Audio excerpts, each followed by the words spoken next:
자, 오늘은 가해자가 어찌 당당할 수 있는가라는 제목으로 하나님의 말씀 나누려고 합니다. 우리는 공의로운 현실을 소망하지만 사실 현실 속에는 부당한 일이 더 자주 목격이 됩니다. 누가 봐도 악인데 그 악인이 돈도 많이 벌고 떵떵거리며 사는 것을 볼 때 이 땅에 공의가 있나 싶은 생각마저 듭니다. 예전에 뉴스에서 독립운동가 곽재기 선생의 후손이 떠돌이 노인으로 살고 있다라는 뉴스를 접하게 됐습니다. 이 곽재기 선생님은 나라를 위해서 생명을 내놓으며 투쟁하셨고 고문을 당하며 의열단을 조직하고 이 나라와 민족을 위해서 싸웠는데 그의 고통과 그의 가난이 되물림되어서 그 손자까지도 그렇게 비참한 삶을 살았다고 하니 참 가슴이 아팠습니다. 그런데 친일파의 후손들은 어땠나요? 자신들이 취했던 부당한 이득으로 자식들을 잘 가르치고 또 유학 보내서 광복 이후에도 나라를 이끄는 지도자들 중에 이 친일파들이 많이 속해 있었습니다. 얼마나 아이러니합니까?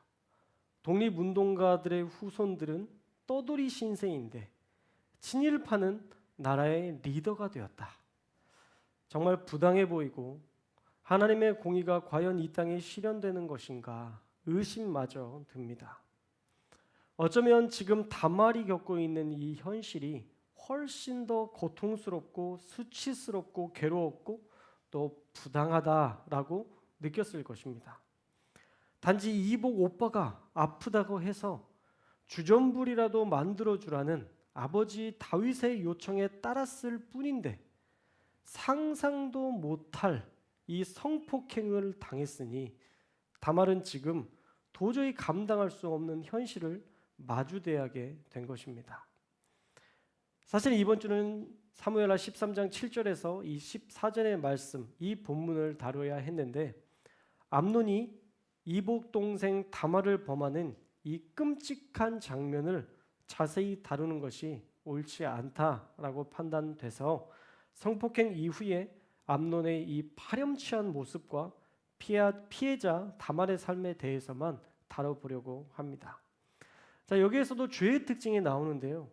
죄를 짓기 전에는 사랑을 가장한 열정이 그 안에 있지만 자신의 욕망을 채운 이후에는 철저하게 다말을 내팽개치는 암논의 이 약한 모습을 우리가 볼 수 있습니다. 우리 15절의 말씀을 함께 읽겠습니다. 15절 말씀 시작. 그리하고 암논이 그를 심히 미워하니 이제 미워하는 미움이 전에 사랑하던 사랑보다 더한지라. 암논이 그에게 이르되 일어나 가라 하니. 아멘. 자, 15절 말씀을 보니까 다말을 향한 진정한 사랑이 아니었다는 것이 분명해졌죠. 단순한 욕정이었다라고 분명해졌습니다. 여러분, 사랑과 욕정의 차이는 뭐예요? 고린도전서 말씀처럼 사랑은요 무례히 행치 않습니다. 무례히 행한다면 그것은 사랑이 아닌 것이죠. 그러나 지금 암논은 대단히 무례합니다. 결코 사랑이 아니었던 것이죠. 성폭행 이후에 암논이 다말을 심히 미워했다라는 표현이 등장하는데요. 이것도 말이 안 됩니다. 가해자가 피해자를 향해서 심히 미워했다? 어떻게 감히 그런 표현을 쓸 수가 있어요? 가해자가. 피해자가 가해자에게는 쓸 수 있는 말이지만 가해자가 어떻게 피해자에게 이런 말을 씁니까? 그리고 15절에 보면 암논은 다말을 심히 미워해서 일어나서 내 방에 나가라 라고 단호하게 다말을 내보내려고 하고 있습니다. 지금 암논이요 무릎 꿇고 사과를 해도 모자랄 판에 이렇게 자기가 냉정하게 나가라 라고 말하는 것은 사실 다말을 2번 죽이는 일인 것이죠. 그래서 다말도 할 말을 하고 있습니다. 16절 말씀 읽겠습니다. 16절 시작. 다말이 그에게 이르되 옳지 아니하다. 나를 쫓아보내는 이 큰 악은 아까 내게 행한 그 악보다 더하다 하되 암논이 그를 듣지 아니하고. 아멘. 지금 성폭행을 당한 것도 고통스러운데 다말을 이렇게 대우하는 것이 다말은 더 이해가 되지 않았던 것입니다. 그래서 나를 쫓아보내는 것은 아까 행한 것보다 더 악한 일이다 라고 경고하고 있죠. 사실은 둘 다 용서할 수 없는 악한 행위인데 이렇게 무책임하게 나를 내보내서는 안 된다는 의미의 항거를 다말이 지금 하고 있는 것입니다. 율법에 따라서 그 책임을 지든지 아니면 이 다말의 인생을 책임지든지 해야 했지만 사실 근친상간이었기 때문에 뭐가 됐든지 암논에게도 다말에게도 수치스러운 상황이었습니다. 그런데 오늘 말씀에 보면 암논은 전혀 책임질 마음이 없습니다. 그리고 더더욱이 더 이상 다말을 보고 싶어 하지도 않습니다. 그래서 막무가내로 하인을 불러서 다말을 내쫓습니다. 17절도 읽겠습니다. 17절 시작. 그가 부리는 종을 불러 이르되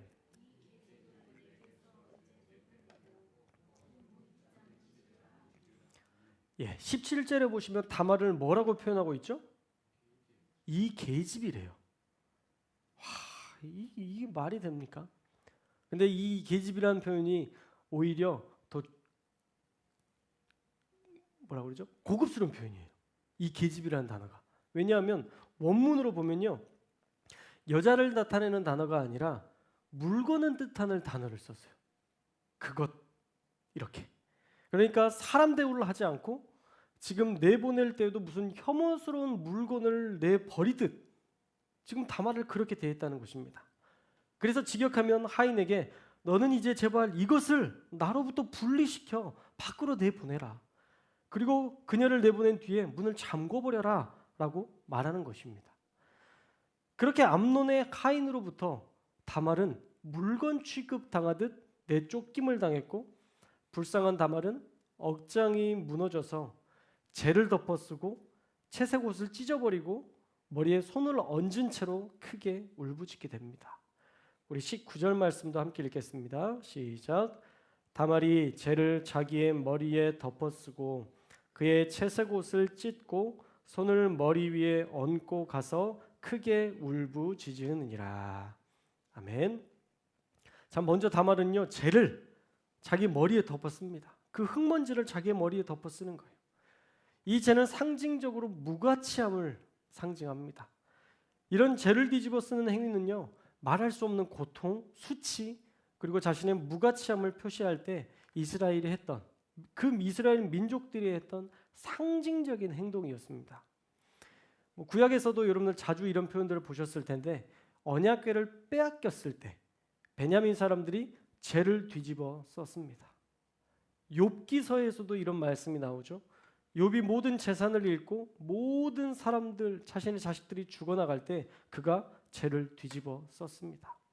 극심한 슬픔에 대한 표현을 먼지를 뒤집어 쓰는 것으로 대신했습니다. 그리고 채색 옷은 여러분들이 그냥 생각해도 왕족이나 귀족들만 입었던 긴 옷을 가리키는 것이라는 것을 잘 아실 것 같아요. 부티나는 장식이 있는 예복을 다말은 다 찢어버립니다. 그녀의 수치스러움을 표현하는 것과 더불어서 왕족으로서 수치를 당했다라는 그런 의미도 포함되어 있습니다. 또 손을 이렇게 머리 위에 얹는 행위는요 수치와 슬픔을 나타내는 표시였는데 지금 보면 이 세 가지를 다 했습니다. 이스라엘 사람들이 수치와 고통을 당할 때 했던 이 행동들을 다 했어요.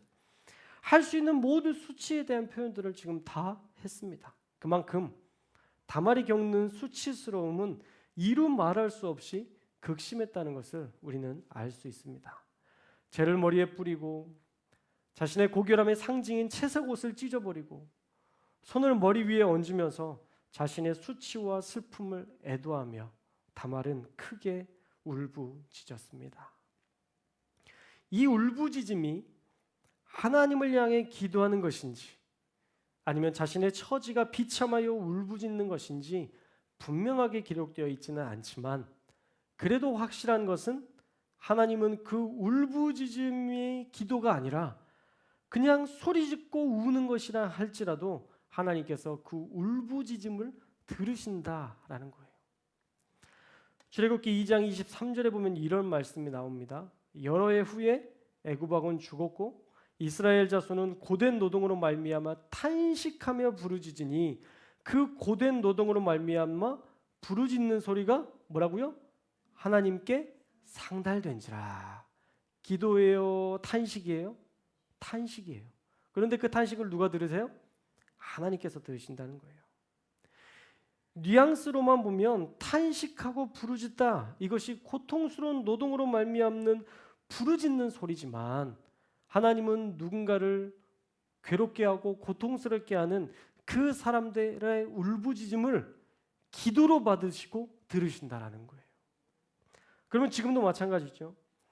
다만에 말할 수 없는 고통의 부르짖음, 수치스러움과 괴로움이 뒤섞인 이 슬피 우는 그 눈물을 우리 하나님께서는 다 듣고 계신다라는 것입니다. 암논은 자신의 욕정을 해결한 후에 다말을 내쫓으며 2번이나 다말을 수치스럽게 만들면서 죄 지은 자로서 너무 당당했지만 하나님은 그 당당함을 싫어하십니다.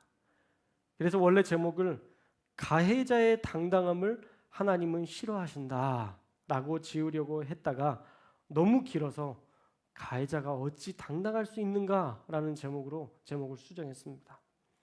이 제목처럼 우리는 알아야 됩니다. 가해자는 당당해서는 안 됩니다. 그리고 당당할 수도 없습니다. 왜냐하면 하나님이 지금 그 모든 과정부터 함께 하셨고 그 결과까지도 다 지켜보셨기 때문입니다. 악한 일에는요, 하나님의 공의로운 심판이 따라옵니다. 여러분 말씀을 읽어보면 항상 나오잖아요. 그런데 여기에서 우리가 하나 잊지 말아야 될 것은 뭐냐면요, 지금 이 상황도 사실 다윗을 심판하는 그 상황 속의 하나라는 거예요. 여러분 밧세바를 성폭행한 사건에 대한 심판이 지금 다말에게까지 이어지고 있는데 이 결정적인 계기를 누가 제공했나요? 사실 다윗이 제공했어요. 우리가 그 전의 말씀을 자세히 살펴보지 않았으니까 모르실 텐데 암논이 다윗에게 나에게 다말을 통해서 바다를 좀 만들어서 나를 먹이게 해달라고 요청을 할 때 수락한 사람이 누구예요? 다윗이에요. 아버지가 그것을 수락했습니다. 그러니 아버지가 수락해서 다말이 이런 일을 겪게 된 것이니 다윗의 입장에서는 얼마나 고통스러운 일이에요. 아버지의 허락 때문에 딸이 아들에게 성폭을 당했으니까 얼마나 괴로울 일이 있겠습니까? 그런데 우리아의 눈물을 하나님은 기억하십니다. 우리아의 눈물. 그리고 하나님의 심판도 사실 이제 시작일 뿐이에요. 그러니 몇 달 동안 금요 성령 집회의 결론은 항상 똑같았던 것 같은데요. 죄를 안 짓는 게 현명한 일이구나. 이게 우리의 마지막 결론이 될 수밖에 없는 것이죠. 사랑하는 여러분, 가해자의 당당함을 여러분들이 잘 이해하시고 외울 수 있게 하기 위해서 제가 이렇게 조금 수정하니까 용서하십시오. 가해자의 당당함을 하나님은 꼴보기 싫어하십니다. 할렐루야. 예레미야 선지자도요, 악한 자의 형통에 대해서 혼란스러웠나 봐요. 그래서 하나님 앞에 이렇게 물었습니다. 예레미야 12장 1절에 보면 여호와여, 내가 주와 변론할 때에는 주께서 의로우시니다. 하나님 당신은 의로우신 분이세요. 그러나 내가 질문 하나 하고 싶은데 왜 악한 자의 길이 형통하며 반역한 자가 다 평안함은 도대체 무슨 까닭입니까? 이렇게 질문하고 있어요. 내가 아는 하나님은 공의로우시고 지금 이 땅은 하나님이 통치하신다고 믿는데 어떻게 악한 자가 형통하고 어떻게 반역하는 자가 평안할 수 있습니까? 어떻게 친일파가 잘 먹고 잘 살 수 있습니까? 그렇게 지금 하나님께 묻는 거예요. 그럴 때 하나님은 예레미야 12장 14절에서 이렇게 답해 주십니다. 우리 14절 말씀을 함께 읽겠습니다. 시작. 내가 내 백성 이스라엘에게 기업으로 준 소유에 여호와께서 이와 같이 말씀하시니라. 보라, 내가 그들을 그 땅에서 뽑아버리겠고 유다 집을 그들 가운데에서 뽑아내리라. 아멘. 자, 하나님은요 거룩하지 않은 악한 자들을 이 땅에서 유다 집에서 뽑아버릴 것이라고 말씀합니다. 더 이상 이 거룩한 땅에서 발 내딛고 살 수 없게 하신다는 강력한 경고의 메시지를 주고 계시는 것이죠. 악인이 형통하고 잘 사는 것 같으세요? 아니요. 지금은 잠시 악인들이 회개할 수 있는 시간을 줄 뿐이지 그들이 결코 잘 사는 시간이 아닙니다. 잠시 하나님이 참아주시는 상황이지 그가 돌아올 수 있는 기회를 주시는 시간이지 그때가 지나면요 하나님은 그 자를, 그 악한 자를 이 땅에서 하나님의 백성들 사이에서 뽑아내 버리실 것입니다. 그러니 하나님의 공의로움을 믿고 저와 여러분은 정직하게 또한 거룩하게 악한 자의 형통을 부러워하며 살지 않기를 주님의 이름으로 축원합니다. 잠언서 24장 19절과 20절에서도 이렇게 얘기합니다. 너는 행악자들로 말미암아 분을 품지 말며 악인의 형통함을 부러워하지 말라. 대저 행악자는 장래가 없겠고 걔네는 미래가 없어. 악인의 등불은 꺼지리라. 그들이 빛나는 그 마지막 불빛까지 다 없애버릴 것이다 라고 말씀하고 있습니다. 그들의 장래 없는 미래, 그들의 꺼진 등불을 우리는 부러워할 필요가 없는 것이죠.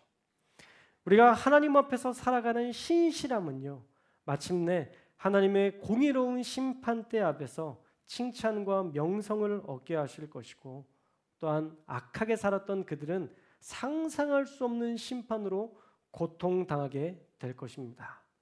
그러니 가해자의 당당함을 하나님은 싫어하신다는 사실을 믿으시고 여러분 절대 가해자의 자리에 서지 않기를 주님의 이름으로 축원합니다. 그러나 더불어 피해자도 되지 않기를 주님의 이름으로 축원합니다. 그래서 여러분들은 항상 하나님과 더불어 살아가는 평강을 누리는 우리 사랑하는 모든 성도님들, 성도교회, 우리 교인들 될 수 있기를 주님의 이름으로 축복합니다. 기도하겠습니다.